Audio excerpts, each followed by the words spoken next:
The job at the high-altitude weather station started feeling normal after a while. 2 weeks up on the ridge, 2 weeks back home. Most days it was just me and one other guy keeping the systems running.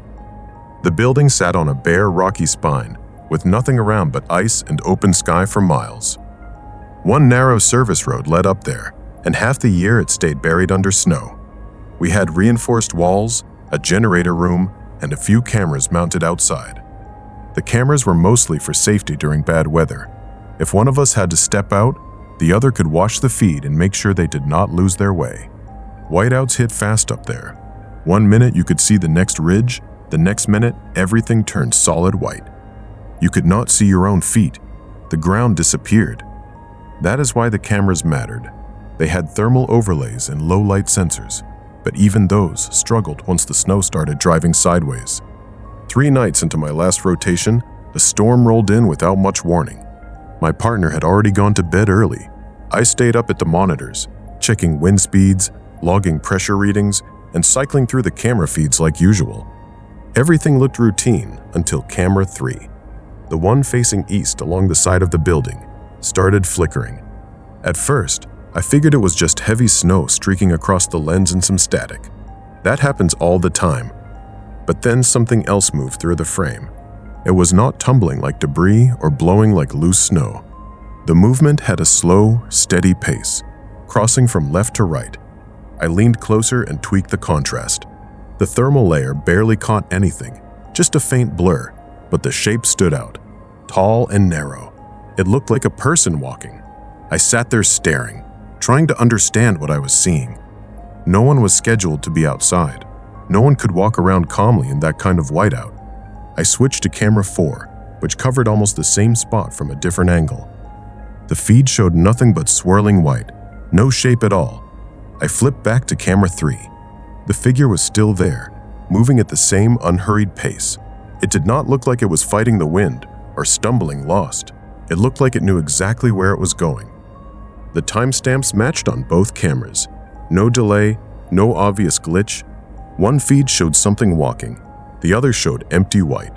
My hand started to shake as I hit record and saved the footage.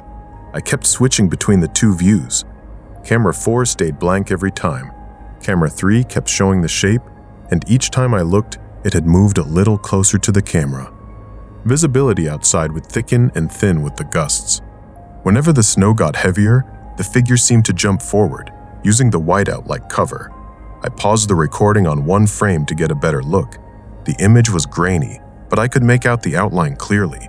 It was standing completely still now, turned straight toward the lens. No face, no clothes, no details, just a darker shape against all that white. It faced the camera directly, like it knew exactly where the lens was pointed. Even in that kind of wind, nothing stands perfectly still. People sway, they brace themselves. This thing did not move at all. It just stood there, looking.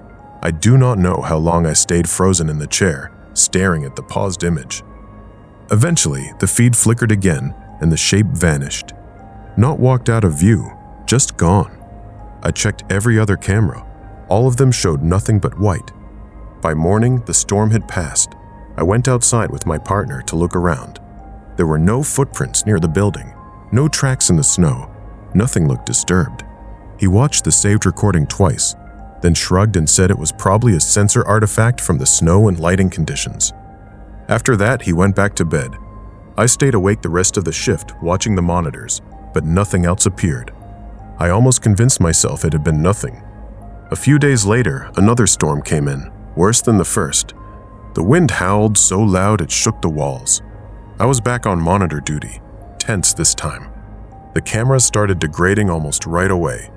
I cycled through the feeds slowly. Nothing at first. Then camera 3 went completely black. Not glitchy or snowy, just black.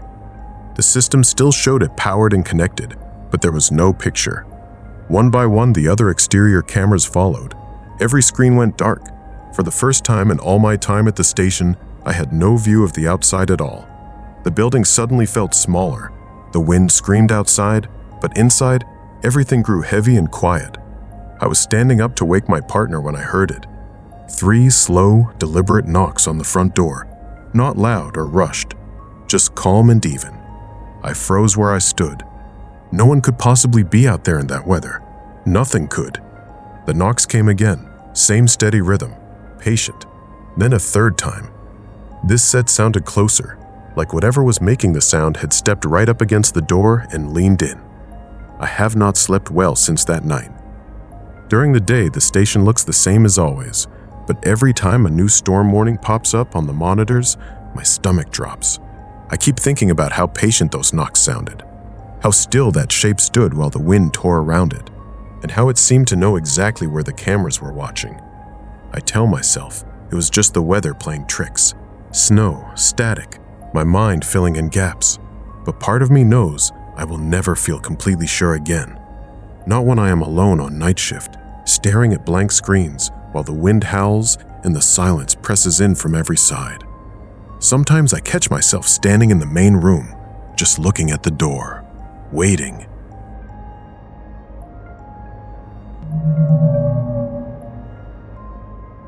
I spent last winter on a 6-week rotation at a high-altitude weather station way above the tree line. The place is just rock, snow, and endless wind for miles around. Most people only think about that county when big storms make the news. We run 2-person shifts, and once the roads close, that is it. No visitors, no quick flights out if the weather turns bad. Just you and your partner sealed inside until your time ends. My partner that rotation was Ellis. He was a quiet, careful guy who did everything by the book. The kind you want next to you when the outside world feels like it is trying to rip the station apart. We settled into a simple routine fast. Morning checks on the equipment, logging the data, basic maintenance, then long, empty hours with nothing but the wind scraping against the walls. The storm came in on our 3rd day. It started like any other, but instead of passing, it kept growing stronger. Wind speeds climbed higher than anything I had seen before. Visibility dropped until you could not see more than a few feet. The windows iced over completely on the outside, turning everything into a gray blur. The whole building groaned and creaked like it was alive and hurting. We followed standard procedure, sealed every door and vent tight, and stayed inside. No one goes out in conditions like that, not even for a minute. On the 2nd night of the storm, Ellis suddenly asked me why I had gone outside earlier. I thought he was joking at first. He said he had seen me through the observation window, walking away from the station, wearing only my regular jacket. No suit, no mask, nothing. I told him that could not have happened, because I had been sitting right there in the main room with him the whole time. Neither of us had left the building once the storm started. He did not argue, but I could tell he was not convinced. He just nodded slowly and went back to the monitors. I tried to brush it off. Cabin fever messes with your head after days of nothing but howling wind. The snow and ice play tricks on your eyes. I have heard stories about that kind of thing at isolated posts, but then he described exactly what he saw. He said the figure moved strangely, not fighting the wind like a normal person would, but walking smooth and steady as if it was a calm day. And when he banged on the glass to get my attention, the figure never turned around. That detail stayed with me. The next morning, I checked the door logs. Every exit is recorded with timestamps and keycard data. Nothing showed up. Neither of us had opened the outer door since the storm began. I showed the screen to Ellis. He stared at it for a long time, then said maybe he had imagined the whole thing. We both tried to drop it and get back to work. It did not last long. Later that day, I noticed my heavy outer jacket was missing from the hook by the door, the one with the bright reflective stripes we always wear outside. I asked Ellis if he had moved it. He said he had not touched it. We searched the entire station, every room, every closet, every corner. The jacket was simply not inside. That was when things started to feel really wrong. We decided to check the exterior cameras. They are mostly for watching weather conditions, but they also cover the entrances. The footage was grainy from all the blowing snow, but we rewound to the night Ellis said he saw me. At first, there was only white streaks and wind. Then, something appeared. The outer door opened. A figure stepped out wearing my jacket, hood pulled up tight. The wind was slamming into everything, but this shape did not stumble or lean. It just walked straight forward, away from the station, like the storm was not even touching it. Ellis leaned closer and said quietly that it looked like me. I could not find anything to say. The camera switched to another angle and caught the figure from the side. The face was wrong. Not missing or hidden, just impossible to focus on clearly.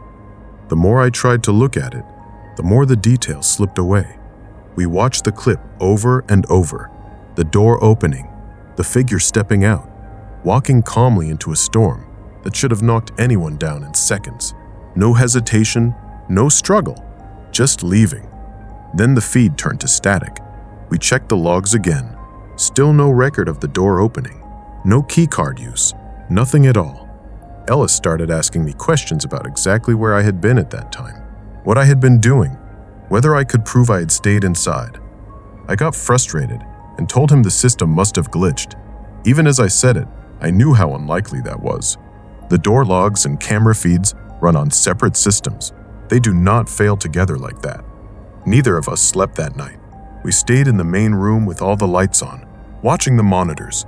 The storm kept getting worse. The building shook in sudden bursts, like something heavy was pounding against the walls from outside. Every little while, one of us would walk over and check the inner door. It stayed locked and sealed. At some point, Ellis suggested we disable the exterior access controls, just to be safe. I agreed right away.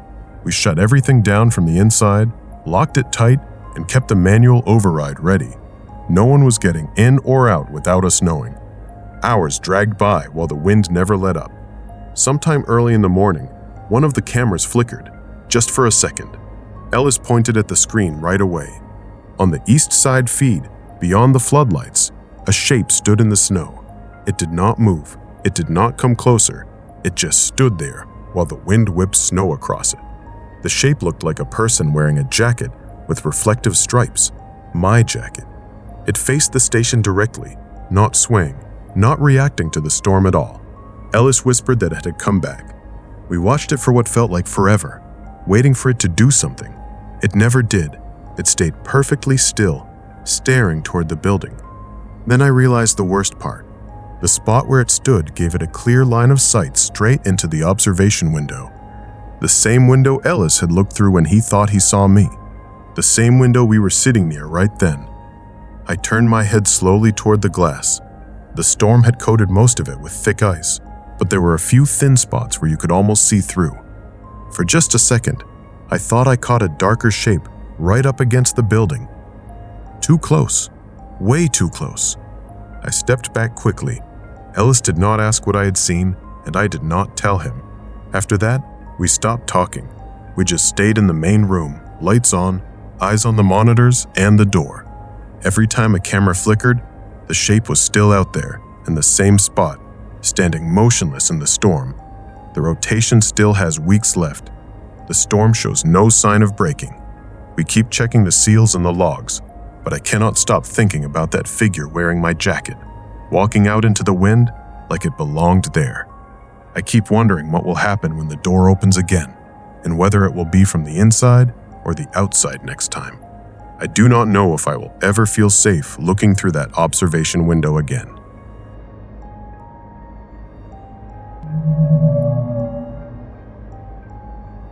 I just got back from my last solo rotation at the high-altitude weather station, and I need to get this off my chest. I've been doing these shifts for a couple of years now, so I thought nothing could really rattle me anymore. But this time was different. I'm still trying to make sense of it, and typing it out here on Reddit feels like the only way to stop it from looping in my head. The schedule was clear before I even left base camp. I checked it twice on the computer screen, then again when I printed it out. One name listed for the entire 2-week stretch. Mine. No second tech coming up, no overlap, no last-minute swap. Just me up there by myself. I shrugged it off at the time. Being alone at the station isn't that unusual. The place sits way up in the mountains, in this tiny county most people have never heard of. The road to get there is narrow and beat up, more gravel and potholes than actual pavement. Once you're past the tree line, it's nothing but rock, wind, and empty sky. I've handled solo duty plenty of times before. It's usually just quiet, peaceful even.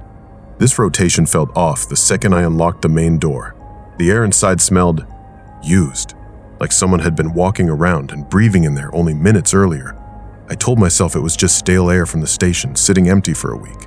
Nothing more. I went through the usual arrival routine, signed the logbook, noted the time and date, recorded the weather readings, ran the first system checks. Everything looked exactly the way it was supposed to. Instruments were calibrated, supplies were stocked, nothing out of place. I settled in and tried to get into the normal rhythm. The first night passed without anything strange. I did my rounds, sent the evening reports, and went to bed. The wind kicked up around midnight like it always does at that elevation, rattling the outer panels and making the whole building creak. I slept light, the way I usually do up there. Early the next morning I woke up suddenly. I could have sworn I heard footsteps inside the station. Slow, careful steps, moving down the narrow hallway that connects the sleeping quarters to the main control room. I lay there without moving, ears straining. After a minute or two, the sound stopped. I got up, turned on every light, and checked every single room, storage closet, control area, even the emergency hatch in the back. Nothing. No one there. I convinced myself it was just the metal contracting from the cold night air. Those buildings make all kinds of noises if you let your mind run with them. The next day I noticed the first small thing. I always keep my coffee mug on the left side of the counter near the sink. Always.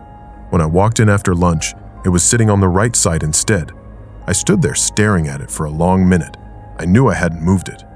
I put it back where it belonged and tried to laugh it off. Probably just tired, I thought. By the third day, it got harder to brush things aside. I'd leave a chair pulled out a little from the table, come back later, and it would be pushed all the way in. A cabinet door I remembered closing tightly would be standing open, just a crack. Small stuff, but it kept happening. I started taking pictures with my phone every night before bed. Photos of the counter, the chairs, the logbook, everything. Each morning, I'd compare them. Every single time, something had shifted just enough to notice. That feeling started growing, like there was always someone right behind me, just out of the corner of my eye. I caught myself talking out loud sometimes, saying things into the empty rooms like, "If you're here, you need to let me know." I never got any answer, but once in a while, I thought I could hear breathing that wasn't mine, soft and steady, somewhere in the room with me. On the fifth night, the wind dropped off completely. That almost never happens at this altitude. The silence felt thick, like it was pressing down on everything. I was sitting at the desk, finishing my daily log, when I heard the footsteps again. Clear this time, slow and deliberate, coming from the hallway. I froze with the pen still in my hand. Step, step, step. They stopped right outside the doorway to the control room. I could feel eyes on me. I turned my head slowly. The hallway was empty. The overhead light flickered once, then held steady. I got up and walked the whole length of the corridor, checking every corner. Still nothing. But the heavy feeling stayed with me the rest of the night. I kept all the main lights on and sat facing the hallway until the sun came up. I didn't sleep at all. By day 6, I was just counting down the hours until pickup. I tried to stay busy, running extra instrument checks, cleaning things that didn't need cleaning, anything to keep moving. That evening, I went into the tiny bathroom to splash water on my face. There's an old mirror above the sink, the glass a little warped from years of temperature swings. I looked up and saw my own reflection. Then I saw someone standing behind me, a few feet back near the doorway. Tall, completely still, just a dark shape of a person. I spun around fast. The bathroom was empty. I checked the hallway and every room again. Nothing there. After that, I avoided looking in the mirror. I kept my eyes on the sink until I was done, then got out of there as quick as I could. The next morning, I finished my final checks, packed my bag, and logged everything properly. When the transport vehicle finally pulled up, I didn't even glance back at the station. I just wanted to be gone. Back at base, I turned in my report like always. All systems normal, no incidents noted. I almost mentioned the sounds and the moving objects and what I saw in the mirror, but it sounded crazy, even when I practiced the words in my head. So I kept quiet. Before I left for home, I went to sign out in the main logbook. Standard procedure. You write your departure time so they know the station is clear. I put down my name and the exact time. Then I noticed the line right above mine. The departure entry from that same morning. 2 names listed there, both signed out at the exact same minute. One was mine. The other was a name I had never seen before in my life. I stood there, staring at that second signature for a long time. My hands started shaking a little. I closed the book without saying anything to the staff and walked out. I keep telling myself there has to be a logical explanation. Maybe a scheduling mix-up. Maybe I misread the log earlier. But I know what I saw. And I know what I felt up there for those 7 days. I'm not going back on solo rotation anytime soon. Honestly, I'm not sure I want to go back to that station at all. If anyone else has ever pulled duty at high-altitude stations and had something similar happen, I'd really like to hear about it. I need to know I'm not the only one.